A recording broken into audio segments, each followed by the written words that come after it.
በህመም አልጋ ላይ ላላችሁ በሰው ቁስል ላይ ለተሾመ ለታላቁ መልአክ የምስራች አለን። እርሱ የፈጣሪ መድኃኒት፣ እርሱ የታወኩ ልቦችን አረጋጊ፣ እርሱ የዓይነ ስውራን ብርሃን የሆነው ታላቁና ገናናው መልአክ ቅዱስ ሩፋኤል ነው። ዛሬ በብራና ቲዩብ ለሚቀጥሉት ደቂቃት የሰው ልጅ ቁስልን ስለሚፈውሰውና ሰላምን ስለሚያበስረው ስለዚህ ድንቅ መልአክ ተራዳይነት በሰፊው እንተርካለን። ይህ ቪዲዮ ወደ ቤታችሁ ፈውስና በረከትን ይዞላችሁ ይግባ። እንኳን ወደ ብራና ቲዩብ በሰላም መጣችሁ።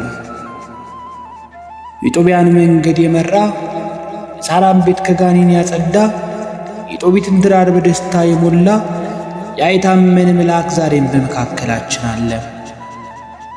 እንግዲህ የጠፋባችሁ የቤቱ ሰላም የራቃችሁ ረዳት የናፈቃችሁ ሁሉ ዛሬ ስለ ቅዱስ ሩፋኤል የምንሰማው ታሪክ ለእናንተ ነው። አብራችሁን ቆዩ። ከፈጣሪ ዙፋን ፊት ከሚቆሙ ከሰባቱ ሊቃነ መላእክት አንዱ በዝናብና በባህር ላይ የተሾመው መዓቱን በምህረት የሚለውጠው ቅዱስ ሩፋኤል ማን ነው? ዛሬ በዚህ ልዩ ዝግጅታችን በመጽሐፈ ጦቢትና በድርሳነ ሩፋኤል ውስጥ ያሉትን ድንቅ ምስጢራት፣ የታላቁን ዓሣ ነባሪ ተአምርና የጳጉሜ 3 ታሪክን በሰፊው እንተርካለን። ሰብስክራይብ በማድረግ ቤተሰብ ይሁኑ።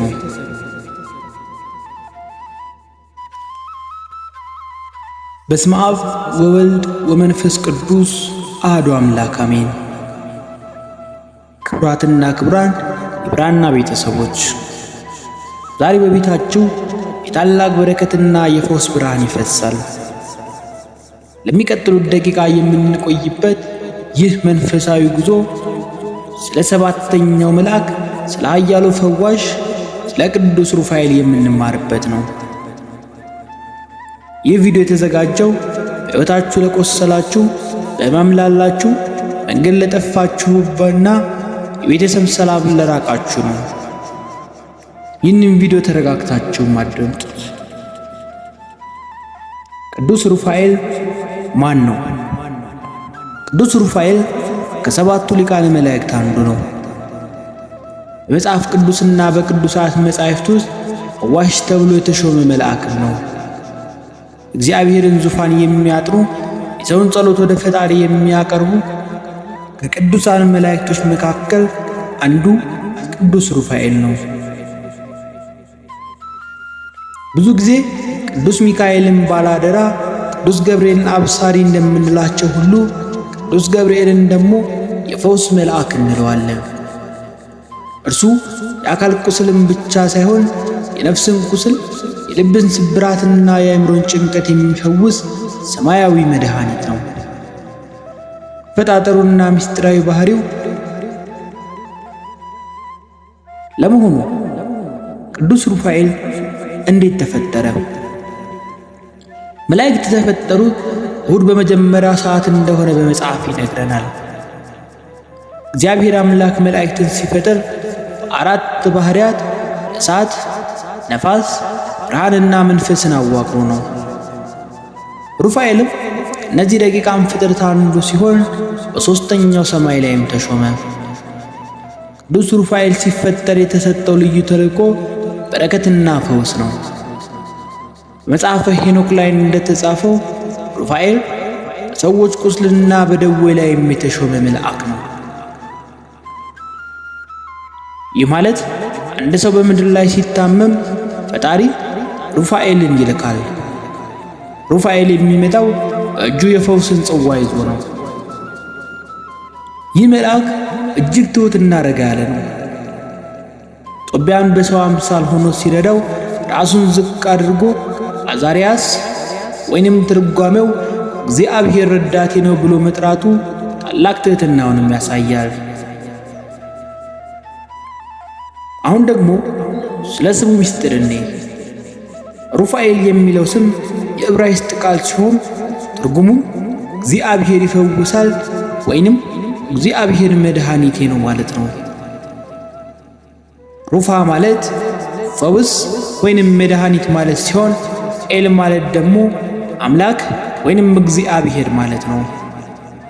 ስለዚህ ሩፋኤል ስንል የአምላክ ፈውስ እያልን ነው። ይህን ስንጠራ በውስጣችን ያለው ጭንቀት እንዲወገድ እናዛለን። ይህ ስም በበሽታ ለሚሰቃዩት ተስፋ ነው፣ በአልጋ ላይ ለዋሉትን ብርታት ነው። ቅዱስ ሩፋኤል ስሙን ለሚጠሩ ሁሉ በክንፎቹ ጥላ ስር ፈውስን ያዘንባል። በድርሳነ ሩፋኤል እንደተጠቀሰው ይህ መልአክ በባሕር ውስጥ ታላቅ ሥልጣን አለው። አንድ ጊዜ ዓሣ ነባሪውን ባሕር ውስጥ ያሉ ፍጥረታትን መርከቦችንም ሊያጠፋ ሲነሳ ታላቁና ገናናው መልአክ ቅዱስ ሩፋኤል ወርዶ በባሕር ላይ ቆመ። እዚያን ጊዜ ባሕሩ ጸጥ አለ። ይህም የሚያሳየው ሩፋኤል የሰላም መልአክ መሆኑ ነው። ሕይወታችሁ እንደ ባሕር ሲናወጥ፣ ማዕበል ሲመታባችሁ ሩፋኤልን ጥሩት፣ ማዕበሉን ጸጥ ያደርገዋል።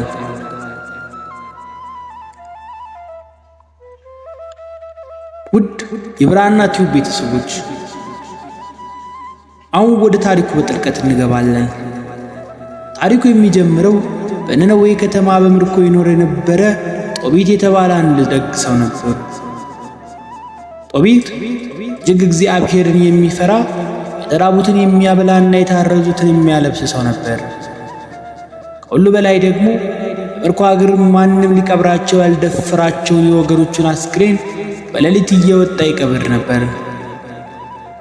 አንድ ቀን ግን ጦቢት ለወገኖቹ ሲል በድካም ተኝቶ ሳለ ድንገት ዓይኑ ላይ ነጭ ነጠብጣብ ወጥቶ ዓይኑ ታወረ።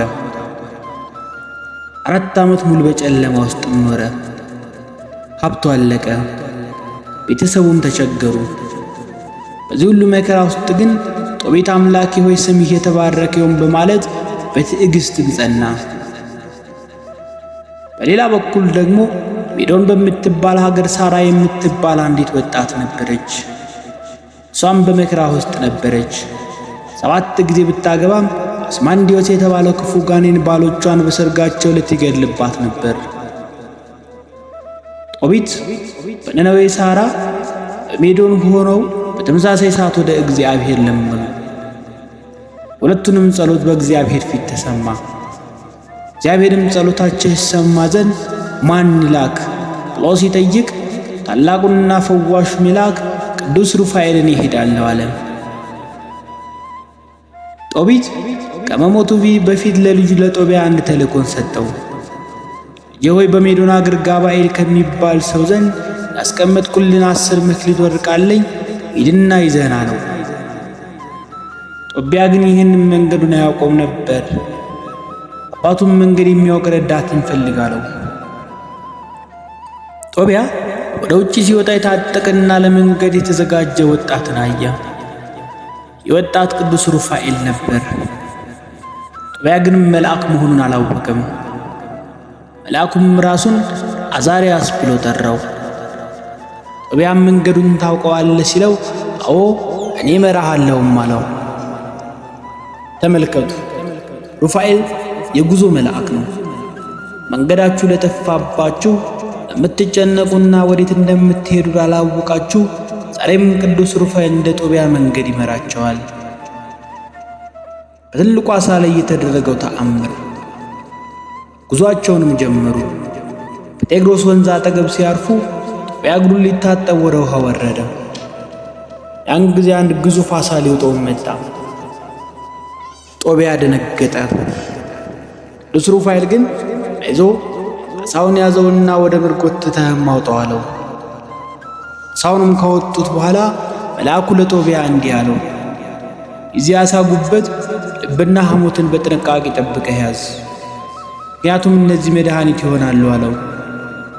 ዓሣው ልብና ጉበት ለጋኔን ማባረሪያ፣ ሐሞቱ ደግሞ ለዓይን ማከሚያ እንደሚሆንም ገለጠለት። ይህ ትዕይንት ቅዱስ ሩፋኤል በውሃ ውስጥ ባሉ ፍጥረታት ላይ ሥልጣን እንዳለውና የመድኃኒት ምስጢር በእጁ እንደሆነም ያሳያል። ወደ ሜዶን ሲደርሱ ቅዱስ ሩፋኤል ጦቢያን ወደ ሳራ ቤት መራው። ሳሪያ የጦቢያ ዘመድ ነበረች። መልአኩም ይህችን ሴት ማግባት አለብህ አለው። ጦቢያ ግን ፈራ። ባሎቿ ሁሉ በጋኔን እንደተገደሉ ሰምቻለሁ አለው።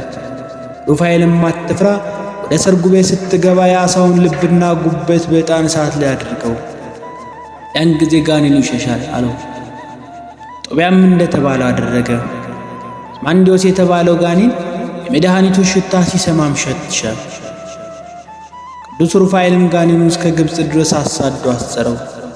ሳራና ጦቢያም በሰላም ተጋቡ። ይህም ቅዱስ ሩፋኤል የቤተሰብ ደስታ መልአክ መሆኑን ያረጋግጥልናል። ክቡራትና ክቡራን ውድ የብራና ቲዩብ ቤተሰቦች፣ ጦቢያ በሜዶን ሀገር በደስታ ሰርጉን ሲያከብር፣ በነነዌ ከተማ ግን በጦቢት ሌላ ድባብ ነበረ። ጦቢትና ሚስቱ ሐና ልጃቸው ጦቢያ በሄደበት መቅረቱን እያሰቡ ይጨነቁ ነበር። እናቱ ሐና ዘውትር ወደ መንገድ እየወጣች ልጄ ዛሬ ይመጣ ይሆን እያለ ታለቅስም ነበረ። ጦቢት ግን ዓይኑ ባያይም በልቡ ግን ተስፋ አልቆረጠም ነበር። ልጄን የላኩት ከታመነ ሰው ጋር ነው እያለ ሚስቱን ያረጋጋት ነበር። ተመልከቱ፣ እግዚአብሔር በአንድ በኩል ደስታን ሲያዘጋጅ፣ በሌላ በኩል ደግሞ በትዕግስት እንድንጠብቅ ያደርገናል። ሕይወታችሁ የተገየባችሁ ነገር ካለ ጦቢትን እንደታገሰ እናንተም ታገሱ። የፈውስ መልአክ በመንገድ ላይ ነው። በመጨረሻም ጦቢያና ሚስቱ ሳራ ሰራዊቱና በብዙ ሀብት ይዘው ወደ ነነዌ ተመለሱ።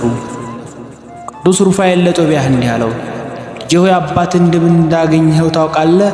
አሁን የዓሣውን ሐሞት በእጅ ያዝ፣ በአባት ዘንድ ስትደርስ ዓይኑን ቅባው፣ ያን ጊዜም ዓይኑ ይበራል። ጦቢያ እንደደረሰ ወደ አባቱ ሮጦ፣ አባቱ ጦቢትም እየተደናቀፈ ልጁን ለመቀበል ወጣ። ጦቢያም የአባቱን ዓይን በዓሣው ሐሞት ቀባው። ድንገት እንደ ቅርፊት ያለ ነገር ከዓይኑ ላይ ወለቀ። ጦቢትም ከ4 ዓመት ጨለማ በኋላ ልጁንና ብርሃንን አየ። በታላቅ ድምፅም እንዲህ ሲል አመሰገነ፣ እግዚአብሔር የተባረከ ይሁን፣ መዓቱን በምሕረት የመለሰ አምላክ ይመስገን እያለም አከበረ። ይህ ታሪክ የሚያስተምረን ሩፋኤል የዓይን ብርሃን ብቻ ሳይሆን የልብ ብርሃን መሆኑን ነው። ዛሬም በቤታችሁ ውስጥ ጨለማ የነገሰባችሁ፣ ግራ የገባችሁ ካላችሁ ሩፋኤል ያን የጭንቀት ቅርፊት ከዓይናችሁ ላይ ያነሳላችኋል። ጦቢትና ልጁ ጦቢያ ይህንን ሁሉ ታላቅ ነገር ላደረገው አዛርያስ ወይም ለቅዱስ ሩፋኤል ከሀብታቸው እኩሌታውን ሊሰጡት ፈለጉ። ጠርተውም ይህንን ሁሉ ስጦታ ተቀበለን አሉት። ያን ጊዜ ግን መልአኩ ታላቅ ግርማ ቆመ፣ እንዲህም አላቸው፣ እግዚአብሔርን አመስግኑ እንጂ እኔን አታመስግኑኝ።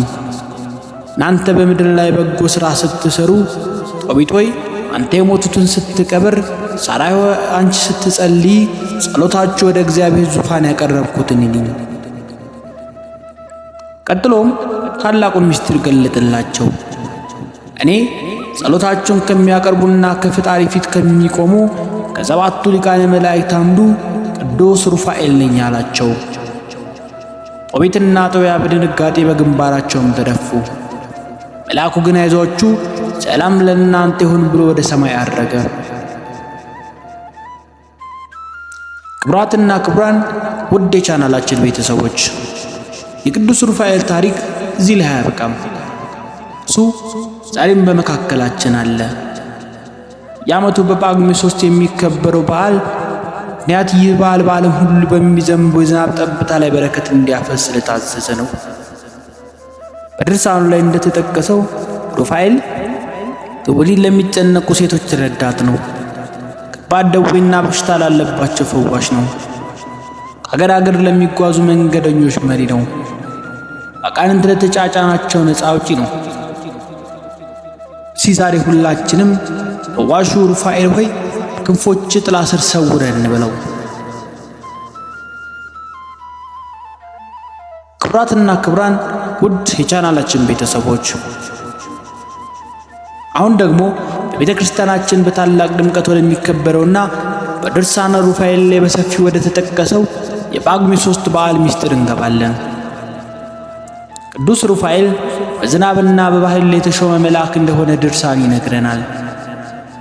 ጳጉሜ 3 በዓለም ሁሉ በሚዘንበው የዝናብ ጠብታ ላይ የቅዱስ ሩፋኤል በረከት ያፈስበታል። ዝናቡ በረከት እንዲሆን ምድር ፍሬዋን ትሰጣለች። ባሕርም እንዳይመታ ፈጣሪ ሥልጣን ሰጥቶታል። በዚህች ዕለት ከሚዘንበው ዝናብ የሩፋኤል ጸበል ተብሎ ይታወቃል። ብዙዎች በዚህ ዝናብ ተጠምቀው ከማይድን ደዌና በሽታ እንደተፈወሱ በድርሳኑ ላይ ተመዝግቦ ይገኛል። እስቲ አስቡት፣ ያ ከፈጣሪ ዙፋን ፊት የሚቆመው መልአክ ሰማያት እንዲከፈቱና ምድር በረከት እንድታገኝ ዘውትር ይጸልያል። እናንተም በሕይወታችሁ በረከት ለራቀባችሁ፣ ሥራችሁ ፍሬ ላላፈራላችሁ ዛሬ በቅዱስ ሩፋኤል አማላጅነት የሰማይ በረከት በቤታችሁ እንደሚዘንብ እመኑ። ለቅዱስ ሩፋኤልም ጸልዩ። በድርሳነ ሩፋኤል ከተጠቀሱት እጅግ አስገራሚ ተአምራቶች መካከል የዓሣ ነባሪ ታሪክ ነው። በአንድ ወቅት በባህር ውስጥ የሚኖር ግዙፍ ዓሣ ነባሪ ነበር። የዓሣ ነባሪ እጅግ ክፉ ከመሆኑ የተነሳ መርከቦችን ይሰብር፣ ሰዎችን ይውጥና በባህር ላይ የሚጓዙትን ሁሉ ያስጨንቅ ነበር። ምዕመናን ተጨነቁ፣ ወደ ፈጣሪም ጮኹ። ያን ጊዜ የፈውስና የሰላም መልአክ ቅዱስ ሩፋኤል ከሰማይ ወረደ። በባህሩ ላይ ቆሞ የብርሃን ዘንጉን ወደ ዓሣ ነባሪው ዘረጋ። ዓሣ ነባሪውም በመልአኩ ግርማ ደነገጠ። ሩፋኤልም ያንን ዓሣ ነባሪ ገስጾ ባህሩን ጸጥ አደረገው። ይህ ተአምር የሚያስተምረን ምንድን ነው? ሕይወታችሁ እንደ ማዕበል ሲናወጥ የማልወጣው መከራ መጣብኝ ብላችሁ ስታስቡ ያንን የዓሣ ነባሪ ትዕቢት የሰበረ ሩፋኤል ዛሬም የእናንተ ማዕበል ጸጥ ለማድረግ ቅርብ ነው። እርሱ በውኃዎች ላይ ሥልጣን አለው። እርሱ በጭንቀታችሁ ላይም ኃይል አለው። ሌላው በድርሳኑ ላይ በስፋት የተገለጸው ቅዱስ ሩፋኤል በጽንስና በወሊድ ጊዜ ያለውን ተራዳይነት ነው። መጽሐፈ ሄኖክ እንደተገለጸው ሩፋኤል በሰው ልጆች ሕይወትና በጤና ላይም የተሾመ ነው። በተለይም ወለድ አቅቷቸው ለሚጨነቁ፣ ማኅፀናቸው ለተዘጋ፣ በወሊድ ሰዓት ምጥ ለከበዳቸው እናቶች ቅዱስ ሩፋኤል ልዩ ረዳት ነው።